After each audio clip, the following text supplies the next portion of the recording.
शुरू हुई पेंसिलों की दौड़।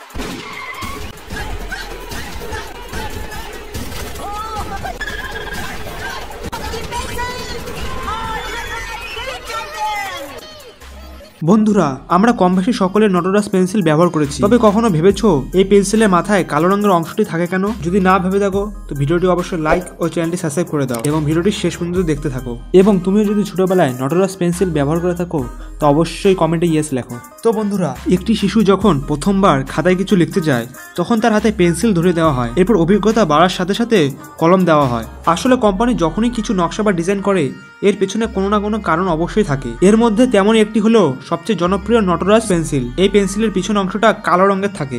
অনেকেই ভাবো এটা কোনো ডিজাইন, আসলে তা নয়। এর পেছনেও রয়েছে এক বিশেষ কারণ যা জানলে তুমিও অবাক হবে। লাল কালোর নটরাজ পেন্সিলের মাথার অংশটি কিছুটা কালো থাকে। আসলে এটি হলো একটি বাণিজ্যিক রণনীতি, অর্থাৎ বিজনেস স্ট্র্যাটেজি। এর মাধ্যমে তাদের বিক্রির পরিমাণ অনেক গুণ বেড়েছে এবং তাদের এই আইডিয়াটা সফলভাবে কার্যকরী হয়েছে। যখন পেন্সিল লিখতে লিখতে ছোট হয়ে আসে তখন শিশুরা যাতে বুঝতে পারে এই কালো অংশটি শেষ এবং এরপর তাকে নতুন পেন্সিল ব্যবহার করতে হবে। যদিও কালো অংশটিতেও লেখা যায়, কিন্তু বেশিরভাগ ক্ষেত্রে সবাই নতুন পেন্সিল ব্যবহার করা শুরু করে।